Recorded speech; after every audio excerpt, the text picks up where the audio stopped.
আজকে আমি ইলিশের লেজা মাথা দিয়ে মুখি কচু দিয়ে রান্না করব। তো সেটা আমি ভাপ দেওয়ার জন্য কেটে সুন্দর করে কড়াই বসিয়ে দিয়েছি। এদিক দিয়ে বলক এসে গেছে। তো এখানে আমি সামান্য একটু হলুদ দিয়ে দিয়েছি যাতে মুখি কচুর কালারটা একটু সুন্দর হয়, হলুদ হলুদ হয়। আর এই পাশে আমি মশলা কষিয়ে নিয়েছি মশলা। তো এখানে আমি সুন্দরভাবে কষিয়ে নিয়েছি। একটু মশলা কম দিয়েছি কারণ মুখি কচুর মধ্যে একটু হলুদ দেওয়া হয়েছে, এই কারণে এই দেখো মুখি কচুগুলো দেখতে অনেক সুন্দর লাগছে। তো অনেকে হয়তো হলুদ দিয়ে সিদ্ধ করে না মুখি কচু, কিন্তু এই হলুদ দিলে কী হয় যে মুখি কচুর একটা বিজল বিজল ভাব হয়, সেটা আর হয় না, এটা কেটে যায়। তো আমার তো এইভাবে রান্না করতে খুব ভালো লাগে। ভাপ দিয়ে রান্না করে দেখা যায় কচুগুলো অনেক সুন্দরভাবে মোমের মতো গলে যায়। আমার কাছে খুবই ভালো লাগে।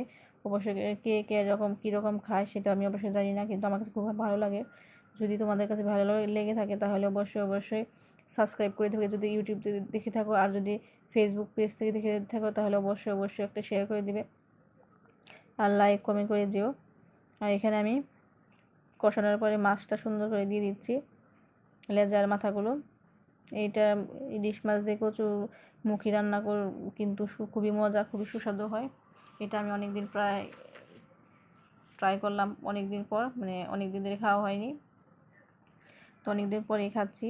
একটু চুলকানির সমস্যা আছে, এই কারণে কচু বেশি একটু খাওয়া হয় না। তো এই দেখো আমার তরকারি ফাইনাল লুক কেমন হয়েছে, রান্নাটা অবশ্যই জানাবে। এই দেখো কত সুন্দর হয়েছে কালারটা। তো সবাই ভালো থাকবে, আল্লাহ হাফেজ।